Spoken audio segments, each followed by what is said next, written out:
Boleh di mana boleh? Bismillahirrahmanirrahim. Assalamualaikum warahmatullahi wabarakatuh. Waalaikumsalam warahmatullahi wabarakatuh. Salam bahagia dan salam semangat untuk Bapak Ibu semua yang hadir dalam room ini. Pada pagi hari ini kami bersama dengan Widi akan berbagi ilmu dengan rekan-rekan semua tentang apa yang sudah kami pelajari. Dan terima kasih atas kesediaan Bapak Ibu untuk join dalam webinar ini. Dan di kesempatan ini juga kita dihadiri oleh Bapak Kepala Sekolah Bapak Muhammad Ilham Hasan yang sudah hadir waktunya untuk bersama kita kurang lebih 45 menit ke depan. Pertama-tama adalah kita panjatkan puji syukur kepada Allah Subhanahu wa taala atas segala karunia yang telah diberikan kepada kita semua sehingga kita masih bisa melaksanakan berbagai aktivitas kita pada hari ini dalam keadaan sehat walafiat. Salawat dan salam marilah senantiasa kita limpah curahkan kepada junjungan alam Nabi Muhammad sallallahu alaihi wasallam. Yang kami hormati Bapak Kepala SMA 2 Cikarang Utara yang insyaallah akan memberikan sepatah dua patah kata pada kesempatan ini sebagai sambutan untuk mengawali kegiatan webinar ini. Yang berikutnya kami aturkan terima kasih kepada Bapak Ibu yang sudah berkenan hadir. Perlu kami sampaikan Bapak Ibu bahwa kegiatan ini sebetulnya adalah salah satu rangkaian pemenuhan tugas kami dalam program pendidikan guru penggerak. Karena harus ada melakukan aksi nyata berbagi tentang apa yang sedang kami pelajari.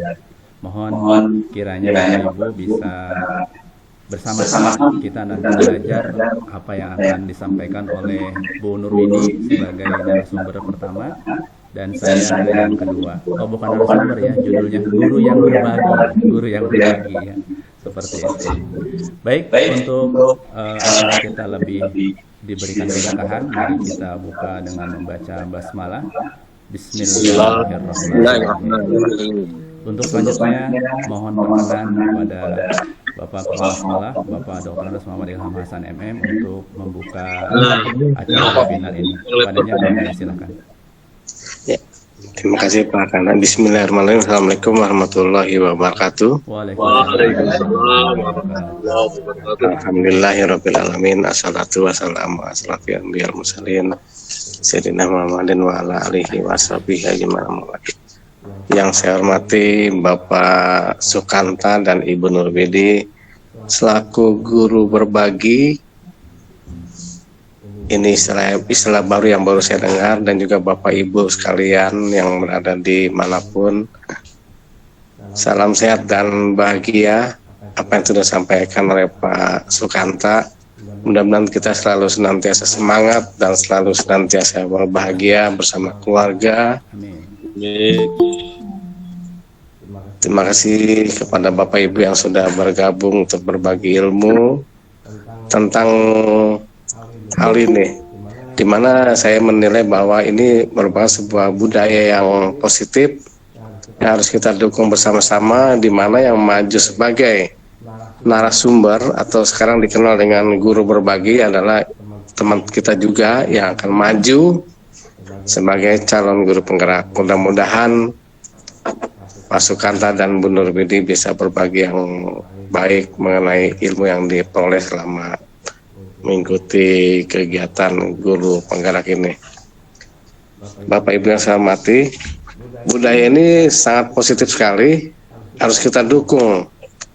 Karena itu saya berharap kepada Bapak Ibu agar benar-benar mengikuti acara ini dengan sebaik-baiknya dari awal sampai akhir. Kita hargai, kita hormati, kita dengarkan apa yang disampaikan oleh teman-teman sekalian. Yang mana kita sudah tahu bagaimana kualitas dari Pak Sukanta dan Ibu Nurwidi yang benar-benar akan memajukan sekolah kita. Saya rasa demikian dari saya. Ini merupakan sebuah aksi nyata dari program guru penggerak, yaitu program pendidikan guru penggerak. Mudah-mudahan kita bisa mengadakan sebuah perubahan, kemajuan bagi sekolah kita dengan adanya materi-materi yang akan disampaikan oleh guru berbagi. Terima kasih, kurang lebih mohon maaf. Wabillahi taufik walhidayah. Assalamualaikum warahmatullahi wabarakatuh. Waalaikumsalam warahmatullahi wabarakatuh. Kami haturkan terima kasih yang sedalam-dalamnya kepada Bapak Kepala Sekolah yang sudah membuka acara webinar ini, Bapak Ibu. Sekali lagi, kami hanya sekedar berbagi, Bapak Ibu, bukan berarti kami lebih paham dan lebih mengetahui, namun mungkin ini merupakan satu bentuk tuntutan aksi nyata yang sudah dilakukan, karena prinsip guru penggerak itu adalah bergerak dan menggerakkan, seperti itu. Nah, acara ini juga dinaungi dalam komunitas untuk berbagi ilmu yang kami singkat Ku Berilmu. Mudah-mudahan ini bukan acara yang terakhir, namun ke depan bisa nanti kita gunakan sebagai wadah untuk saling berbagi. Siapapun pematerinya nanti ada pengetahuan atau hal baru tentang apa, kita bisa diskusikan di forum ini. Baik, untuk mengefektifkan waktu, mari kita sama-sama ikuti materi pertama yang akan disampaikan oleh Bu Nurwini Astuti. Biodata tidak perlu saya bacakan, Bapak Ibu. Ini sudah tidak asing lagi. Kepada Ibu Nurwini Astuti, dipersilakan. Baik, terima kasih Pak Santa, dan terima kasih kepada Pak Ilham yang sudah membersamai kita di acara webinar kali ini, dan tidak lupa saya ucapkan banyak-banyak terima kasih kepada Bapak Ibu rekan-rekan semuanya yang sudah berkenan bergabung di berbagi dan meluangkan waktu di kesibukannya masing-masing. Baik Bapak Ibu, saya buka dengan Assalamualaikum warahmatullahi wabarakatuh. Baik, jadi nanti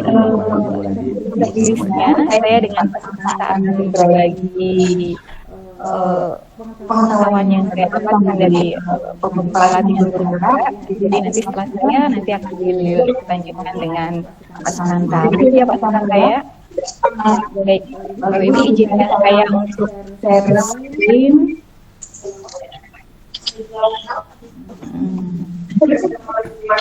Sekarang nanti ya Pak ya? Iya Pak.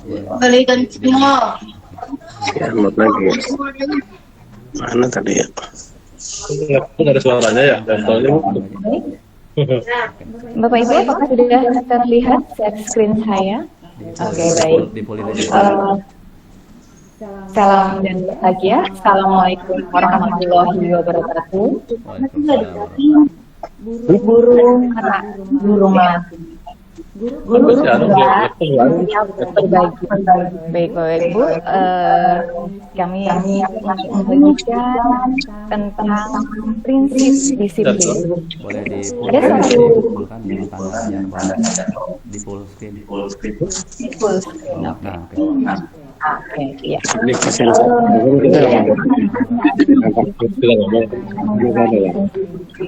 Apakah kita sebagai guru, kita berlaku sebagai guru penghukum atau guru yang membuat rasa bersalah pada siswa? Jadi sebenarnya di sini Bapak Ibu kita pasti mempunyai satu kesamaan mengenai disiplin, bahwa memang di sekolah itu adalah wadah untuk membentuk kedisiplinan siswa, di mana kedisiplinan itu atau disiplin itu adalah suatu kesadaran dari seseorang untuk mau dan mampu mengendalikan diri dan mematuhi aturan atau nilai-nilai yang telah disepakati, dan yang berkaitan dengan aturan ataupun norma yang berlaku pada diri sendiri ataupun dalam lingkungan sekolah. Jadi sebenarnya kalau kita bicara disiplin, ini berarti adalah kesadaran dari diri kita sendiri. Ketika kita mau mencoba untuk mana disiplin yang harus kita tanamkan kepada siswa, berarti di sini disiplin itu artinya adalah belajar. Memang siswa di wadah sekolah itu ada tempat untuk belajar, dan arti berarti sebenarnya intinya itu kita menerapkan kedisiplinan belajar siswa.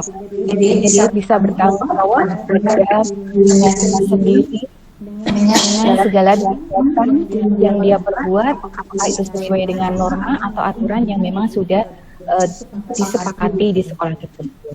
Dan disiplin diri sendiri akan membuat orang menjadi potensi. Jadi dia akan menuju suatu apa yang dihargai. Jadi kebanyakan dalam budaya kita sesuatu yang dilakukan oleh seseorang kepada orang lain untuk mendapatkan kepatuhan.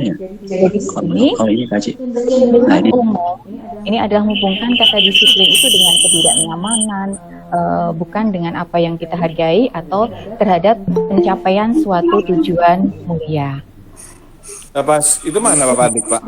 Ini pada disiplin positif ini diungkapkan oleh Dr. William berhubungan dengan teori kontrol ataupun teori pilihan.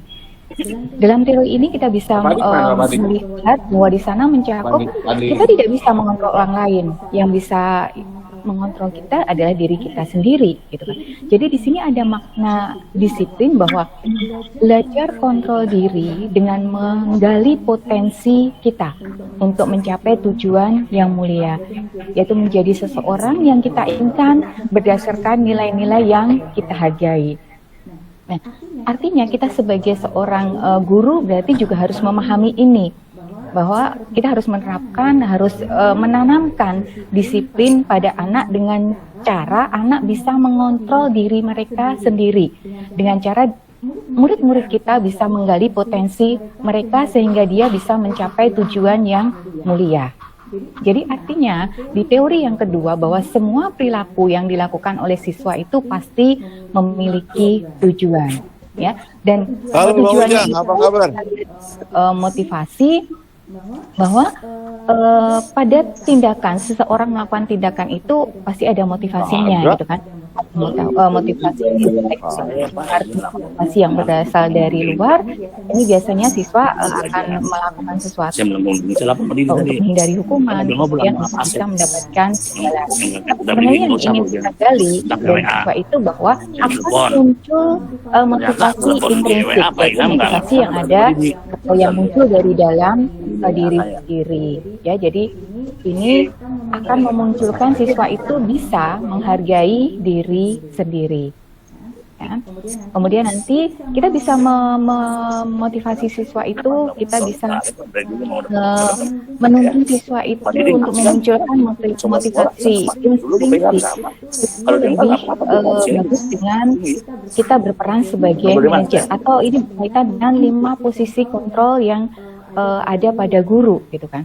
Kalau kebanyakan yang saya lakukan, gitu kan, sebelum saya mendapatkan materi ini, saya masih berada di posisi penghukum, pembuat rasa bersalah, gitu kan. Jarang sekali saya bisa sampai masuk pada posisi masih belum berubah di prinsip disiplin, ya? Belum. Boleh itu dulu Coba. Ini udah berubah nggak? Belum. Out dulu. Stop share dulu. Stop share, ya. Berarti pakai tadi aja nggak usah default. Kalau ini udah berubah? Stop coba. Belum juga. Share dulu. Tadi stop share dulu. Oke. Ibu ulangi, diulang-ulang. Berarti nggak usah default screen, langsung outline. Oke, kalau ini? Bentar. Nah ini udah. Aturan arti disiplin. Oh, benar-benar. Ya. Oke. Oke, dari Bagan. Ya. Dari Bagan berarti, ya. Oke. Baik Bapak Ibu, karena terkendala di share screen-nya, jadi saya izin mengulang kembali bahwa memang ketika kita sesuaikan dengan teori kontrol atau teori pilihan, bahwa semua perilaku ini memiliki tujuan, begitu juga dengan siswa kita, murid kita ketika melakukan suatu tindakan itu pasti mereka juga mempunyai suatu tujuan atau dikatakan ada motivasinya, gitu kan. Dan motivasi itu bisa muncul dari intrinsik atau dia motivasi dari luar dan ada motivasi dari dalam. Yang kita harapkan untuk memunculkan disiplin positif itu adalah motivasi intrinsik. Jadi motivasi yang memang dari dalam siswa itu atau dari murid sendiri, sehingga akan muncul untuk menghargai diri sendiri. Nah, untuk mencapai pada motivasi intrinsik kepada siswa kita, ini kita bisa lakukan sebagai guru dengan melakukan posisi kontrol, gitu kan. Ada 5 posisi kontrol dari guru yang bisa kita lakukan, tapi sebelum saya belajar mengenai disiplin positif ini, saya belum sampai pada manajer. Padahal sebenarnya untuk menggugah motivasi intrinsik dari murid itu kita harus sampai pada posisi manajer gitu. Yang sering saya lakukan itu masih di penghukum, pembuat rasa bersalah gitu kan, dan maksimal itu sampai di pemantau. Padahal ini menjadi motivasi intrinsik yang memang belum bisa memunculkan gitu kan adanya disiplin secara positif itu di situ. Jadi kalau kita lebih dalami lagi, jadi di sini perilaku dari manusia itu pasti akan didasari dengan suatu ini tadi yang sudah saya ungkapkan di awal.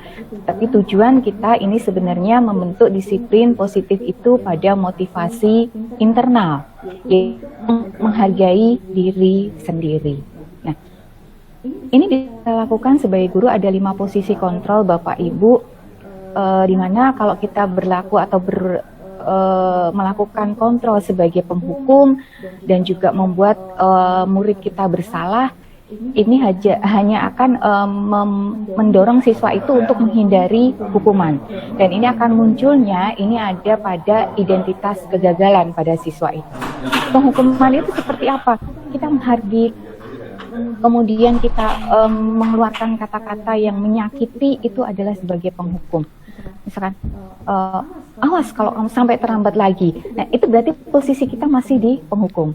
Kalau kita di depan gerbang kemudian kita kamu lagi yang terlambat, awas besok kalau sampai terlambat lagi, berarti posisi kita masih di penghukum. Dan itu bagi saya memang ya masih saya sering lakukan kemarin gitu kan. Dan kalau untuk membuat rasa bersalah, ini seringkali juga saya lakukan ketika misalkan di kelas, nak kamu gak kasihan sama ibu, ibu sudah menjelaskan kamu tapi gak mau memperhatikan gitu kan.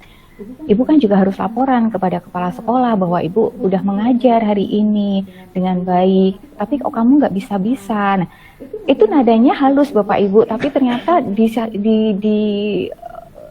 sisi lain bagi siswa itu akan memunculkan rasa bersalah bagi siswa tersebut gitu kan.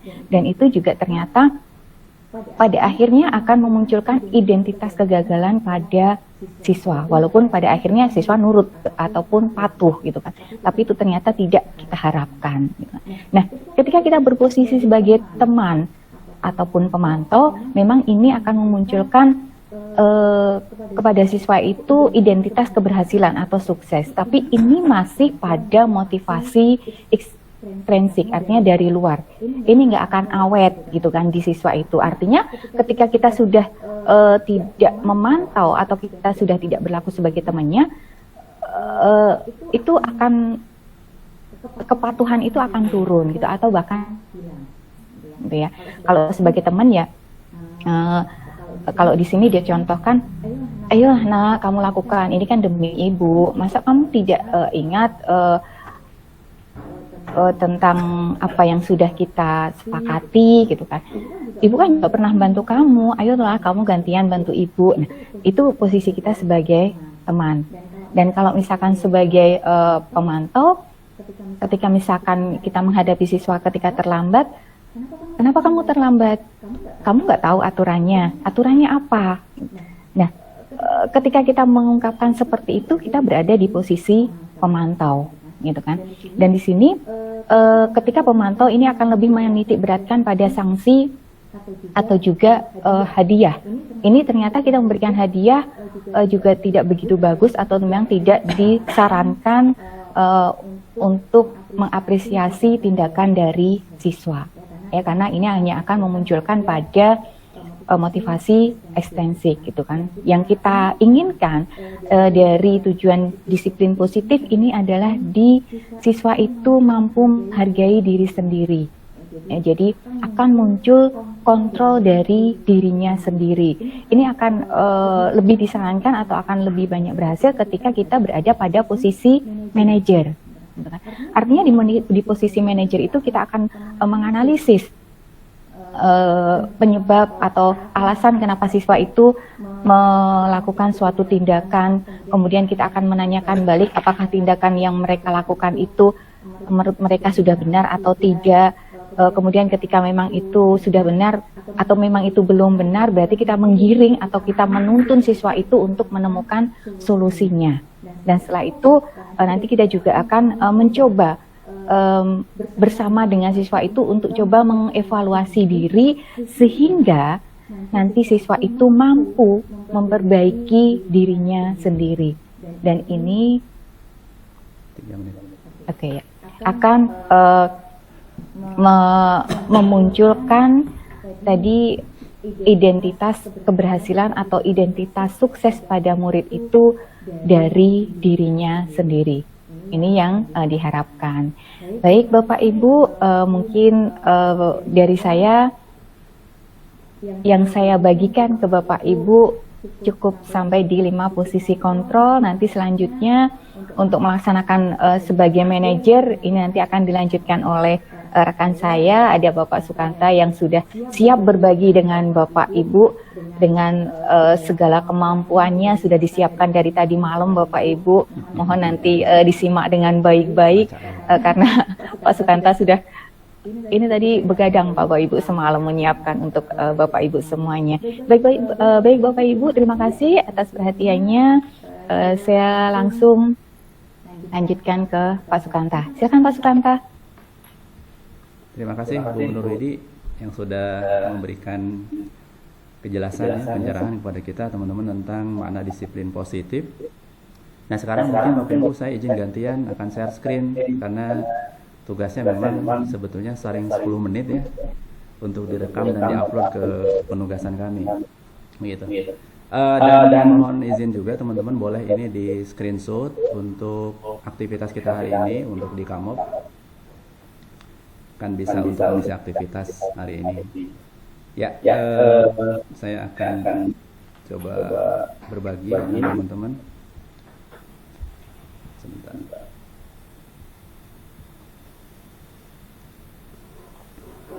Kak Prita sudah foto.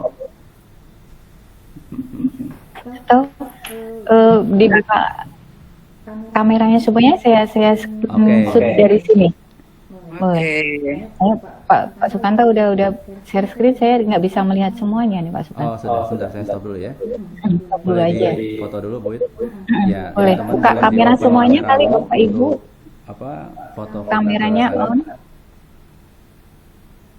Pak Agus. Ya sudah. Udah cukup ya berarti ya. Oke, 1, 2, 3. Sudah. Nanti sudah ya, langsung ke grup WA Big kali ya. Ya, di Big. Oke.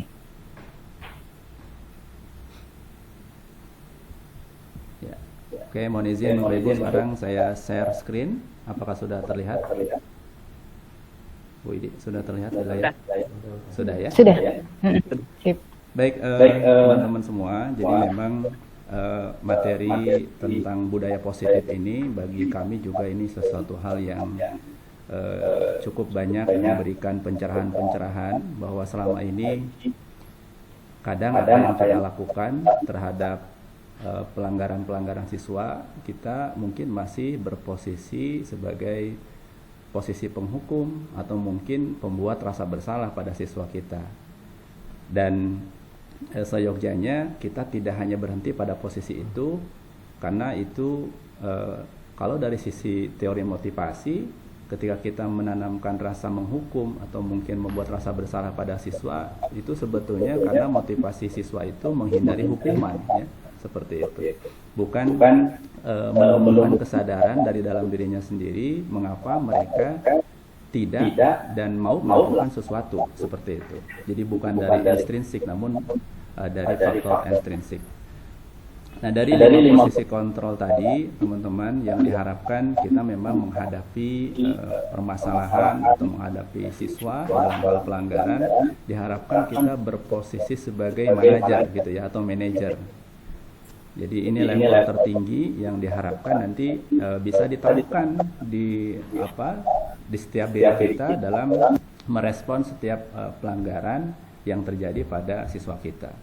Bagi saya sendiri ini sebetulnya justru malah pengayaan untuk bagaimana kita bersikap sebagai orang tua terhadap anak kita ya. Kadang kita seringnya berkomunikasi dengan anak kita itu pada posisi mungkin kita membuat dia bersalah. Tuh Bapak bilang juga apa? Kan Bapak udah bilang seperti itu. Nah jadi padahal ternyata hal itu sebaiknya dihindari teman-teman. Nah, bagaimana posisi kita sebagai manajer ini atau manajer ini yang bisa diterapkan?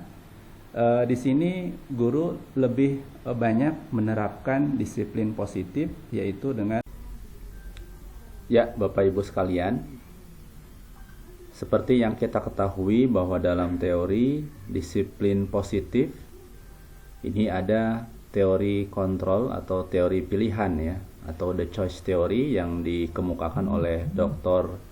William Glasser. Beliau menyatakan bahwa Anda tidak bisa mengontrol orang lain, hanya Anda yang bisa mengontrol diri sendiri atau mengontrol diri Anda. Nah, seperti yang kita ketahui kalau misalnya dalam games ya, Bapak Ibu mengepalkan tangan begitu, kepalkan tangan kanan Anda, kemudian ada orang lain yang berusaha untuk merayu Anda untuk membuka kepalan tangan tersebut. Nah, tentu orang yang merayu itu akan dengan berbagai cara melakukan cara-cara atau pendekatan-pendekatan agar tangan Anda terbuka.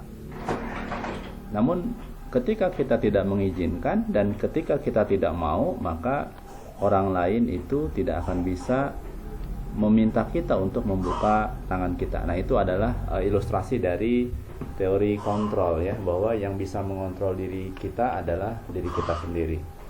Nah, kemudian semua perilaku itu memiliki tujuan atau motif yang kita sebut dengan teori motivasi atau motif ya. Jadi bahwa setiap tindakan itu memiliki perilaku, memiliki tujuan. Seseorang melakukan sesuatu itu karena didorong oleh motivasi tertentu atau yang kita sebut dengan teori motivasi. Nah, motivasi itu dibagi menjadi 2 fase Bapak Ibu. Ada motivasi ekstrinsik. Motivasi ekstrinsik ini adalah motivasi yang berasal dari dorongan luar ya, bukan dari dalam diri seseorang. Misalnya motivasi ekstrinsik yang sering terjadi kepada siswa kita, misalnya yang pertama, dia melakukan sesuatu itu karena ingin menghindari hukuman. Aku datang tepat waktu itu karena supaya aku tidak dihukum. Aku mengerjakan PR supaya tidak dihukum oleh guru. Nah, itu berarti motivasi dia untuk datang tepat waktu dan datang atau mengerjakan PR itu semata-mata hanya karena untuk menghindari hukuman, seperti itu. Nah, yang kedua, motivasi ekstrinsik itu juga bisa seseorang itu motifnya karena untuk mendapatkan imbalan. Ya. Misalnya ketika anak datang tepat waktu, kemudian guru memberikan reward berupa penguatan atau reinforcement, misalnya, wah hebat, kamu datang tepat waktu, oh kamu rajin ya. Nah, itu mungkin contoh imbalan dalam hal reward dalam bentuk verbal, seperti itu. Jadi ketika misalnya anak itu datang tepat waktu, kemudian juga mengumpulkan tugas dengan tepat waktu, maka dia akan mengharapkan ekspresi imbalan dari kita. Nah, tentu hal ini ada sisi negatifnya. Ketika ini terus dilakukan, seseorang melakukan sesuatu karena dua dorongan ekstrinsik ini atau dari luar ini, maka itu sifatnya bersifat sementara, ya. Ketika dorongan-dorongan ekstrinsik ini tidak ada, maka bisa jadi dia akan kembali kepada habit yang mungkin buruk, ya, seperti itu. Nah, ada lagi menurut teori motivasi yang kita harapkan tentunya Bapak Ibu yang terjadi pada siswa-siswi kita atau murid kita, yaitu motivasi intrinsik, yaitu motivasi yang berasal dari dalam dirinya sendiri. Kenapa dia melakukan sesuatu? Itu karena untuk menghargai diri sendiri, ya. Menghargai diri sendiri itu dengan melihat atau memperhatikan nilai-nilai kebajikan universal yang sudah disepakati secara bersama-sama, atau dalam lingkup kelas ini dalam rangka dia memenuhi keyakinan kelas yang sudah disepakati secara bersama-sama. Nah, ini adalah teori motivasi, bahwa kita percaya semua perilaku itu memiliki tujuan, ya, dan motivasinya ada dari ekstrinsik maupun intrinsik. Kemudian dalam teori kontrol tadi, maka tujuannya adalah kita ingin menanamkan sifat disiplin. Nah, disiplin di sini mengandung makna bahwa hakikat disiplin positif itu adalah pada hakikatnya setiap manusia itu agar bisa mengontrol dirinya dengan menggali potensi kita agar tercapai tujuan yang mulia, yaitu sesuatu menjadi seorang yang kita inginkan berdasarkan nilai-nilai yang kita hargai. Seperti itu. Jadi pada intinya disiplin positif itu adalah bagaimana kemampuan seseorang untuk menguasai dirinya atau mengontrol dirinya agar bisa berperilaku sesuai dengan nilai-nilai yang sudah disepakati atau yang dihargai. Nah, kemudian Dr. William Glasser juga mengemukakan bahwa ada model berpikir menang-menang atau win-win solution. Kemudian kolaborasi dan konsensus menciptakan pilihan-pilihan baru. Nah, kemudian maka lahirlah 5 posisi kontrol, Bapak Ibu. 5 posisi kontrol ini, yang pertama, kalau kita lihat misalnya dari sisi pendidik, Bapak Ibu, ya. Pertama, pendidik itu ada yang bersikap sebagai penghukum. Yang kedua, ada pendidik yang memiliki posisi kontrol sebagai pembuat rasa bersalah pada murid. Kemudian yang ketiga, berposisi sebagai teman. Yang keempat, berposisi sebagai pemantau. Dan yang kelima, berposisi sebagai manajer, ya. Nah, tentu yang diharapkan adalah ketika kita sebagai guru, kita berposisi sebagai manajer, seperti itu. Apa contoh misalnya sebagai posisi kontrol penghukum? Ya, tentu hukuman itu sesuatu yang bersifat fisik, ya, seperti itu. Misalnya anak terlambat, kemudian kita suruh lari. Nah, itu ciri-ciri dari posisi kontrol sebagai penghukum. Jadi antara kesalahan dia dengan hukuman yang diberikan itu tidak ada korelasinya. Nah, maka itu sebagai penghukum. Kemudian pembuat rasa bersalah.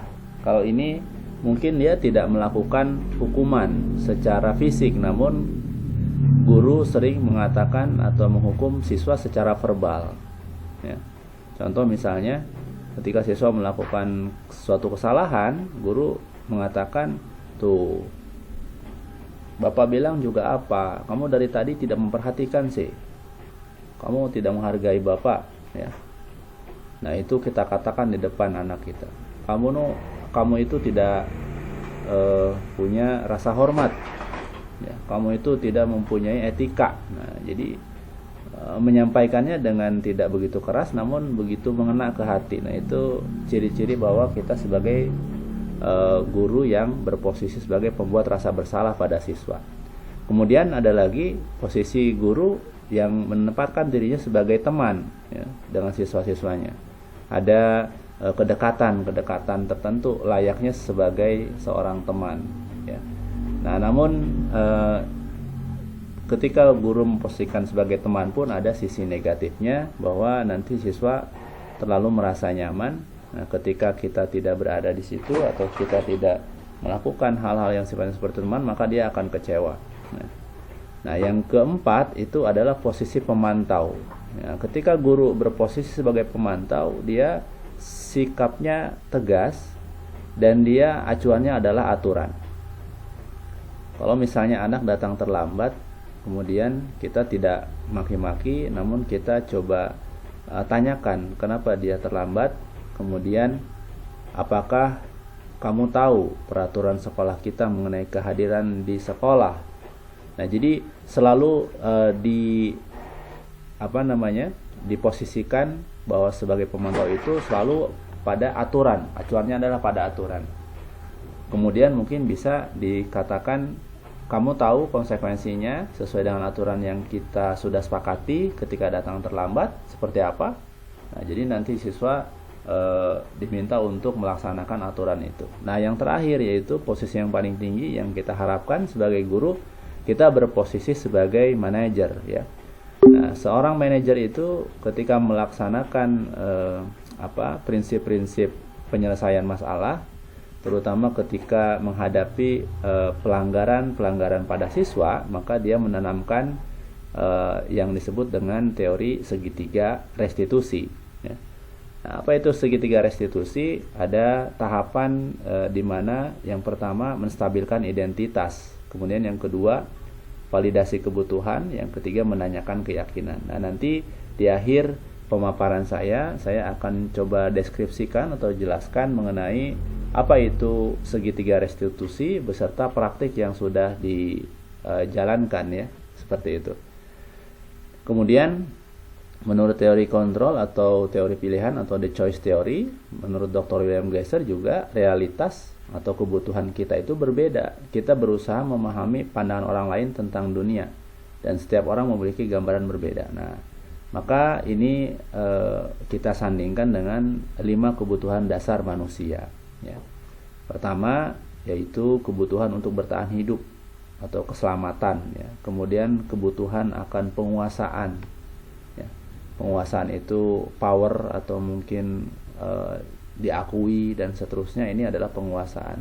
Kemudian kebutuhan dasar yang lain yaitu kasih sayang dan rasa diterima, ya. Dan yang keempat yaitu kebutuhan kesenangan atau fun, dan yang kelima adalah kebebasan atau freedom. Nah, tentu ketika kita kaitkan dengan perilaku siswa kita, Bapak Ibu, dalam interaksinya dengan kita, kemudian dengan teman-temannya, maka pada hakikatnya 5 kebutuhan dasar ini yang harus dipenuhi. Ketika ada salah satunya yang tidak dipenuhi, maka akan muncullah yang disebut dengan penyimpangan atau pelanggaran-pelanggaran yang dilakukan, seperti itu, ya. Contoh misalnya dalam video saya menegur anak yang makan pada saat jam pelajaran dimulai, sementara guru tidak berada di kelas karena memberikan tugas, karena kebetulan ada kegiatan rapat. Ternyata dia sedang asik-asik makan, ya, seperti itu. Sementara yang teman-teman yang lain itu sedang mengerjakan tugas. Nah, sebetulnya kalau kita lihat, dia sedang berupaya untuk memenuhi kebutuhan dasar dia sebagai manusia, yaitu bertahan hidup. Dengan tidak makan kan nanti bisa lemes, ya, kemudian bisa membahayakan jiwa gitu. Nah, namun proses untuk memenuhi kebutuhan dasar tersebut dia lakukan dengan cara yang kurang tepat, ya. Artinya ketika yang lain sedang belajar, dia malah asik-asikan makan. Nah, tentu hal-hal ini yang nanti harus kita cek, harus kita konfirmasi bahwa menurut teori perilaku, bahwa setiap perilaku seseorang itu pasti memiliki tujuan yang disebut dengan motivasi tadi, seperti itu. Nah, Bapak Ibu, nanti kita akan bisa diskusikan lebih lanjut dalam forum tanya jawab. Namun untuk penjelasan ini nanti akan diperjelas dengan video yang akan saya tayangkan, bagaimana proses contoh penerapan segitiga restitusi. Yang pertama yaitu menstabilkan identitas, kemudian validasi kebutuhan, dan menanyakan keyakinan. Tujuannya apa? Ini tujuannya adalah dalam rangka untuk menumbuhkan disiplin positif, di mana konsekuensi atas pelanggaran tersebut itu berasal dari kesanggupan dan komitmen siswa, sehingga dia akan bersungguh-sungguh untuk tidak melakukan hal yang keliru kembali, seperti itu. Penerapan restitusi atau segitiga restitusi, ya, seperti itu. Apa itu segitiga restitusi atau restitusi? Restitusi itu adalah proses menciptakan kondisi bagi murid untuk memperbaiki kesalahan mereka sehingga mereka bisa kembali pada kelompok mereka dengan karakter yang lebih kuat. Restitusi juga merupakan proses kolaboratif yang mengajarkan murid untuk mencari solusi untuk masalah mereka. Nah, mungkin yang menjadi atensi kita adalah ini, mencari solusi untuk masalah mereka, agar munculnya kemandirian dan munculnya kesadaran yang berasal dari dalam diri mereka atau yang kita sebut dengan motivasi internal, seperti itu. Nah, ini adalah tujuan restitusi. Kemudian kita juga mengenal ada tahapan-tahapan yang disebut dengan segitiga restitusi dalam kita merespon pelanggaran atau kesalahan pada peserta didik kita, seperti itu. Apa saja isi segitiga restitusi itu? Yang pertama ada aktivitas menstabilkan identitas, gitu. Ini dicirikan dengan statement atau pernyataan-pernyataan, misalnya setiap orang juga pasti pernah melakukan kesalahan. Oh, kamu bukan satu-satunya yang pernah melakukan ini. Jadi pada posisi menstabilkan identitas ini artinya mengembalikan manusia kepada fitrahnya, gitu. Jadi ketika anak itu melakukan satu kekeliruan atau pelanggaran disiplin, maka kita tidak langsung berada pada posisi kita pada posisi menghukumi, gitu. Tapi kita coba konfirmasi atau kita coba cek dulu bagian motivasi atau kebutuhan dasar apa yang sebetulnya sedang mereka penuhi, seperti itu. Contoh misalnya di video aksi nyata kemarin saya mendapati anak yang sedang makan pada saat guru memberikan tugas, ya. Guru itu kebetulan ada kegiatan lain, teman-temannya yang lain itu sedang asik mengerjakan tugas dan dia sedang asik makan, seperti itu. Nah, kemudian saya coba dekati, siapa yang makan ini, sebutlah namanya, kemudian nanti jam istirahat bisa ke ruang bapak, seperti itu. Nah, ketika kita lakukan tahapan menstabilkan identitas, guru bertanya kepada siswa tersebut, apakah kamu tahu kenapa bapak panggil? Iya pak, saya tadi makan pada saat jam pelajaran. Nah, pada saat itu kita tidak langsung, iya kamu salah, kamu melanggar peraturan, tahu nggak itu tidak boleh. Nah, namun kita lakukan dulu tahap menstabilkan identitas. Oh ya, setiap manusia itu memang butuh makan, karena tubuh kita itu butuh energi, ya. Apalagi sarapan pagi itu penting, ya kan? Apalagi kita belajar seharian sampai 3:30. Nah, seperti itu. Jadi di sini pada bagian menstabilkan identitas itu seolah-olah guru membenarkan perilaku indisipliner siswa, seolah-olah, ya. Tapi sebetulnya ini adalah bagian dari kita ingin menggali dari sisi kebutuhan dasar apa yang sedang dia coba penuhi. Kan seperti yang kita tahu, ada kebutuhan dasar itu ada kebutuhan ingin disayangi atau diperhatikan, ya kan? Kebutuhan dasar untuk hidup, misalnya makan, sandang, pangan, gitu. Kebutuhan pengakuan dan kebutuhan-kebutuhan yang lain, gitu. Nah, pada bagian ini berarti dia sedang berusaha untuk memenuhi kebutuhan jasmaninya, seperti itu. Kita tidak langsung menyalahkan. Jadi bagian pertama yaitu menstabilkan identitas. Kemudian dilanjutkan. Nah, jika demikian, menurutmu apakah tindakan makan di saat jam pelajaran itu tepat? Nanti siswa menjawab, iya pak, tidak tepat karena begini. Nah, itu sebetulnya sudah pada bagian tahap kedua, yaitu validasi kebutuhan. Nah, pertanyaan yang lain yang mungkin bisa kita kembangkan, misalnya, oh kamu tentu punya alasan kenapa makan di pagi hari pada saat jam pelajaran? Atau mungkin ada cara yang lebih efektif nggak supaya kamu bisa makan itu tidak di jam pelajaran? Seperti itu. Nah, itu tahapan yang kedua, yaitu validasi kebutuhan. Nah, tahapan yang ketiga yaitu menanyakan keyakinan. Ketika siswa itu sudah mengakui bahwa itu adalah keliru, kemudian kita sudah kokohkan perbuatannya itu mungkin dalam rangka pemenuhan kebutuhan dasarnya, yang tahap terakhir yaitu kita menanyakan keyakinan. Nah, dengan perbuatanmu itu nilai-nilai keyakinan kelas apa yang sudah kamu langgar? Ya, di sini bahasa sekarang mungkin bahasanya keyakinan Bapak Ibu, bukan peraturan atau tata tertib ya. Ini karena keyakinan itu artinya nilai-nilai kebajikan yang lebih universal sifatnya. Tidak pada konteks peraturan, tapi itu keyakinan. Kenapa bahasa keyakinan yang dimunculkan? Agar kesadaran itu muncul dari dalam diri sendiri, bahwa nilai-nilai kebajikan itu harus saya penuhi, seperti itu. Bukan pada peraturannya. Contoh misalnya ketika di sekolah ada peraturan hari ini atau seragam sekolah gitu. Memakai seragam sekolah sesuai dengan harinya itu adalah tekstual pada peraturan. Tapi sebetulnya ada nilai kebajikan yang ingin kita angkat dari tekstual peraturan itu apa? Berarti kita ingin adanya keharmonisan atau mungkin tanggung jawab atau disiplin atau kepedulian, seperti itu. Jadi nilai keyakinan itu lebih luhur. Inti dari peraturan itu dilakukan sebetulnya tujuannya adalah nilai-nilai keyakinan. Nah, pada nilai keyakinan ini kita bisa bertanya, kamu nilai-nilai keyakinan kelas apa yang sudah dilanggar? Atau masih ingat gak nilai-nilai kelas kita gitu ya? Iya Pak, tidak boleh kita harus menghargai orang lain, kita harus disiplin dan sebagainya, seperti itu. Nah, hal ini kita coba gali dari anak kita Bapak Ibu, agar nanti kemudian dia mengusulkan. Pada tahap solusi kita juga tidak langsung ya sudah kalau gitu kamu Bapak biarkan istirahat, nggak jajan misalnya. Namun itu sebaiknya dari siswa.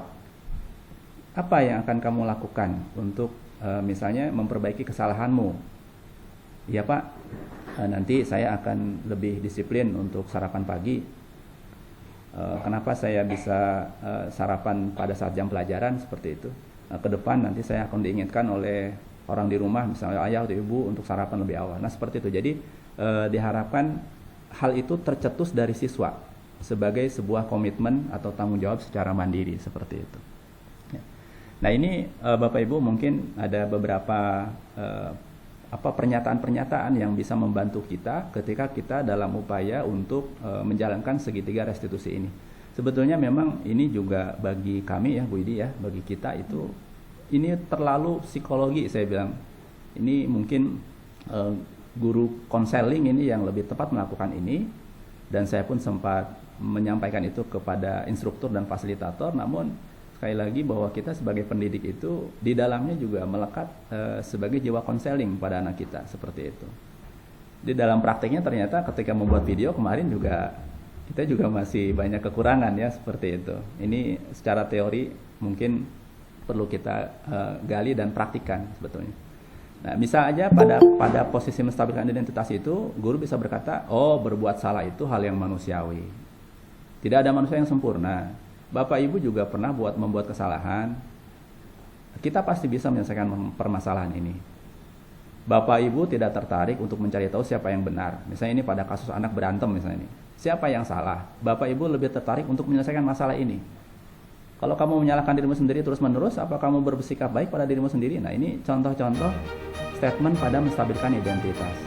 Kalau saya bisa ambil kesimpulan kecilnya, ini seolah-olah seperti kita sedang melegitimasi kesalahan anak. Padahal sebetulnya bukan. Ini arahnya adalah untuk menggali kebutuhan dasar apa yang sebetulnya sedang dia penuhi, seperti itu. Kemudian pada tahap validasi kebutuhan, Bapak Ibu, ini membantu siswa mengenali basic need atau kebutuhan yang ingin dipenuhi ketika melakukan kesalahan itu. Pada dasarnya setiap tindakan manusia itu tujuannya adalah memenuhi kebutuhan dasar. Contohnya misalnya, kamu bisa saja kan melakukan hal yang lebih buruk, tapi kamu tidak melakukannya. Misalnya. Ini kalau ada perilaku siswa yang mungkin berantem atau apa, kita bisa katakan seperti itu, tapi kamu tidak melakukannya. misalnya harusnya mungkin mukul pada posisi emosi seperti itu, tapi dia tidak, hanya marah-marah misalnya. Kita masih angkat dari sisi positifnya. Kamu pasti punya alasan kenapa melakukan itu. Gitu. Apa yang penting bagi kamu? Kamu boleh tetap berusaha menjaga sikap itu, tapi tambahkan sikap yang lain, yang baru. Kemudian bisa juga dengan statement, maukah kamu belajar cara lain untuk mendapat yang kamu butuhkan tanpa harus memukul? Nah, misalnya ini, karena kita memukul, pasti setiap perilaku itu menurut teori motivasi itu ada motif yang mendasarinya gitu kan. Dia dalam rangka mungkin pemenuhan kebutuhan dasar. Ketika dia mukul bisa jadi dia misalnya merasa harga dirinya diinjak-injak gitu. Berarti kan itu sedang memenuhi kebutuhan pengakuan seperti itu. Jadi kita tidak langsung memvonis. Apakah kamu bisa melakukan dengan lebih baik lagi besok hari? Nah, ini pada validasi kebutuhan Bapak Ibu. Dan yang segitiga yang terakhir itu menanyakan keyakinan. Bisa kita berkata, Bapak nilai yang kita percaya atau di kelas sekolah kita. Ya. Apa nilai yang kita percaya di sekolah atau di sekolah kita? Nilai-nilai universal apa yang telah kita sepakati? Ini tadi yang saya sampaikan. Mungkin bahasanya tidak tata tertib atau peraturan, namun nilai universal atau nilai kebajikan. Ya. Tanggung jawabkah, disiplin, dan sebagainya. Emang kelas yang ideal itu seperti apa sih menurut kamu gitu kan? Terus kamu ingin jadi anak seperti apa? Apa yang kamu rasakan ketika kamu lakukan itu, kamu menjadi orang yang seperti apa? Nah, pada tahapan segitiga restitusi ini, ujungnya adalah kita menggali kemandirian siswa untuk menyelesaikan masalahnya sendiri. Jadi bukan oleh kita, tapi kita hanya bersifatnya men-trigger atau memancing agar dia bisa menstatementkan apa yang akan dia lakukan untuk memperbaiki kesalahannya, seperti itu. Nah, jadi itu mungkin Bapak Ibu yang bisa saya sampaikan. Nah, posisi segitiga restitusi ini yang memang dilakukan seyogianya oleh posisi kontrol guru sebagai manajer, seperti itu.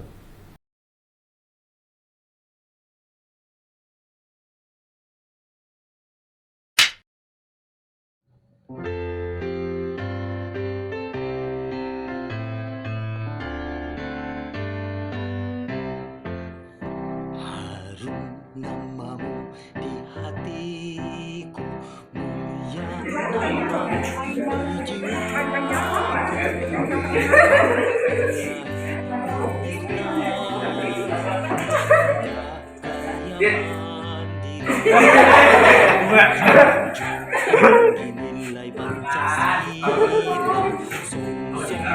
Saya sedang mengerjakan tugas ya.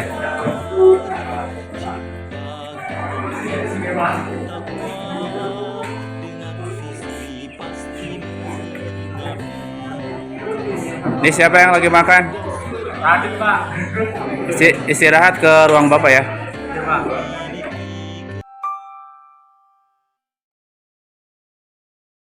Assalamualaikum, Pak. Waalaikumsalam. Ya, Radit ya? Iya, Pak. Ya. Gimana kabarnya, Dit? Alhamdulillah baik, Pak. Radit tahu kenapa Bapak panggil? Tahu, Pak, karena ngelakuin kesalahan makan di jam pelajaran. Ya, setiap orang memang butuh makan ya, karena Iya. itu kan sebagai sumber energi kita gitu ya. Iya. Apalagi di pagi hari itu kita butuh energi yang banyak. Belajar kita kan seharian tuh, Iya. sampai 3:30 kan, seperti itu. Namun apa yang Radit lakukan tadi, menurutmu sudah tepat atau belum? Nggak tepat sih, Pak, karena makan di jam pelajaran ya walaupun nggak ada gurunya, tapi gimana ya, dikasih tugas gitu, cuman Radit malah makan bukannya ngerjain tugas gitu. Gitu. Kalau boleh Bapak tahu kenapa Adit makan di kelas tadi? Ini, Pak, pas semalam tuh nggak sempat makan karena jam 8 udah tidur, jadi pas bangun karena emang nggak biasa makan sarapan pagi, jadi nggak sempat makan, terus akhirnya Pak lapar banget gitu pas jam pelajaran pertama tadi pagi tuh. Gitu. Nah, Radit masih ingat keyakinan kelas kita? Ingat, Pak, nggak boleh makan di kelas, nggak boleh bercanda, terus kayak nggak boleh keluar-keluaran kalau jam pelajaran gitu. Radit akan coba berkomitmen memenuhi keyakinan kelas kita. Iya, Pak. Nah, menurut Radit, kira-kira langkah apa yang akan Radit lakukan supaya hal itu tidak terulang? Ini sih minta tolong ke Mama supaya diingetin kalau malam tuh makan, supaya Kalau pagi tuh kalau misalnya nggak sempet makan jadi nggak terlalu lapar banget. Ada energi yang tersisa pas malam makan gitu. Selain mama yang ngingetin, ada lagi orang di rumah yang bisa mengingatkan? Ada sih papa, terus adik juga bisa gitu. Gitu. Ya, berarti Radit berjanji dan berkomitmen untuk tidak mengulang hal itu lagi ya? Iya Pak. Oke, Bapak percaya Radit Iya, Pak. supaya bisa makan tepat waktu, ya, supaya juga itu nanti larinya kan ke tubuh kita ya, Iya. supaya suplai energinya cukup seperti Iya. itu. Ya, ada lagi yang mau disampaikan? Udah Pak. Nah, Bapak rasa cukup, ya, Radit, tolong perbaiki apa yang tadi sudah kita diskusikan, Iya. seperti itu ya. Terima kasih. Ya udah Pak. Ya. Assalamualaikum. Waalaikumsalam warahmatullahi wabarakatuh.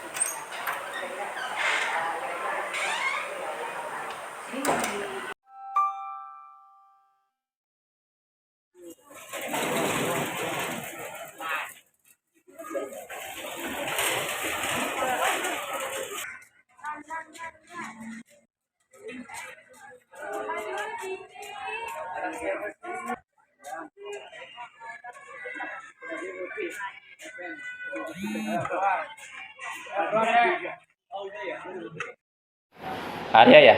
Iya Pak. Ya, sehat ya? Sehat Pak. Arya, tahu kenapa Bapak panggil hari ini? Kenapa Pak? Ya, Bapak melihat hari ini Arya masih hadir terlambat ke sekolah, gitu ya. Menurut Arya, terlambat hadir di sekolah itu baik atau tidak? Tidak baik Pak. Tidak baik. Nah, kalau boleh tahu Bapak bertanya kenapa Arya suka terlambat? Terlalu banyak begadang Pak, kurang istirahat. Gitu, sehingga bangunnya Kesiangan. siangan. Iya, iya. Ya memang setiap tubuh kita itu butuh ya untuk istirahat, salah satunya dengan cara tidur yang cukup, ya kan? Dengan istirahat yang cukup sehingga besok paginya kita bisa fit dan bangun tepat waktu. Nah, menurut Arya dari sering hadir terlambat ini, keyakinan kelas apa yang sudah dilanggar? Tanggung jawab Pak dan Tanggung kedisiplinan. Tanggung jawab dan kedisiplinan. Iya. Ya.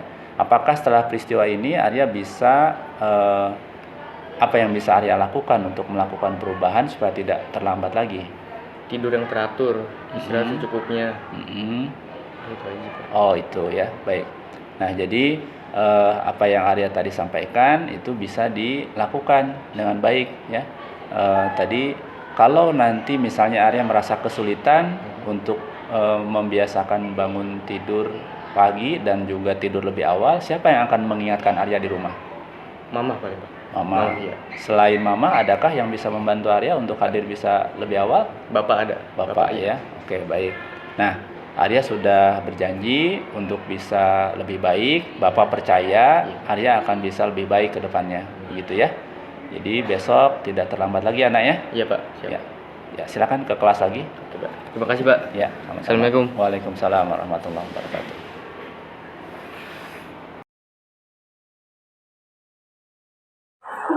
Kesan saya setelah dipanggil kemarin oleh Pak Sukanta ya bagus supaya bisa mengedukasi dan bisa membuat kami itu supaya nggak berbuat hal-hal yang seperti itu lagi gitu.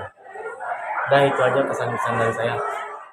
Kesan saya setelah dipanggil oleh Pak Sukanta kemarin membuat saya sadar dan lebih bertanggung jawab dan disiplin.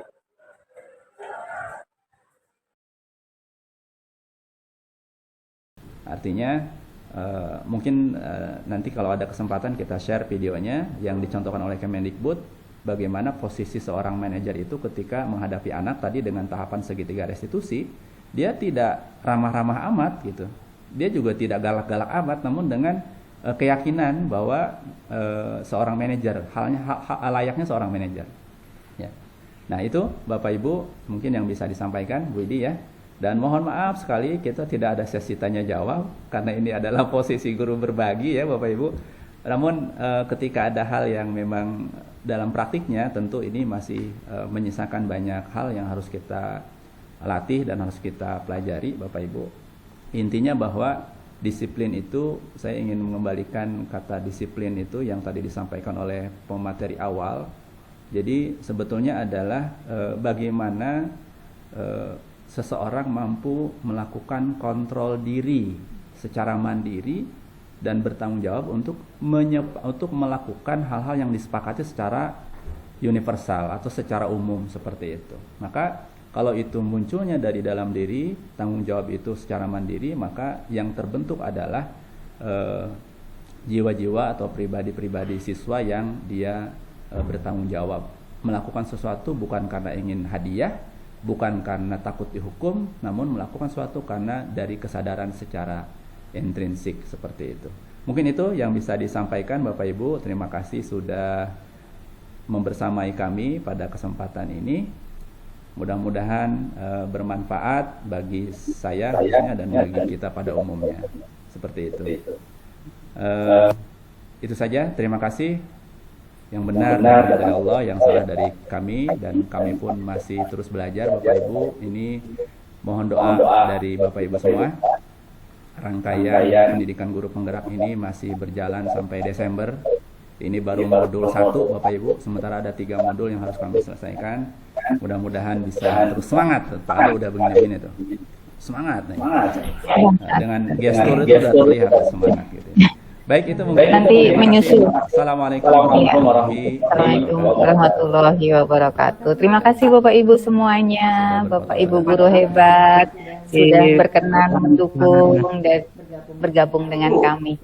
Terima kasih atas kolaborasinya. Oke, Pak Ahmad Jazuli ditunggu. Yuk daftar di guru penggerak. Iya betul. Oh iya, Pak Jazuli. Terima kasih. Pak Ade kayaknya juga deh. Terima kasih Teman-teman, semuanya. terima kasih. Silahkan boleh meninggalkan ruangan. Terima kasih atas waktunya di tengah-tengah aktivitas Bapak Ibu. Boleh untuk live. Terima kasih. Oh, ini ada yang baru bergabung. Ya, oke. Tadi karena saya sedang share screen jadi nggak bisa. Iya, jadi mungkin mohon maaf ya Bapak Ibu yang sudah antri untuk bergabung tapi belum di-add karena Pak Sukanta ya. Karena adminnya juga lagi share screen jadi tidak bisa melihat permintaan untuk bergabung dari Bapak Ibu. Baik, itu saja Bapak Ibu. Sekali lagi hatur nuhun, terima kasih atas perhatiannya. Sekali lagi kami bukan mengajari, namun kita dalam rangka untuk berbagi. Dan ini juga salah satu pemenuhan tugas kami untuk aksi nyata dalam modul ini Bapak Ibu. Mudah-mudahan bermanfaat bagi kita semua. Amin. Pasukan, materinya dikirim dong. Oh, siap. Ada. Videonya sekalian ya. Videonya. Videonya sekalian. Boleh. Kakak, terima kasih Pak Samsul. Boleh.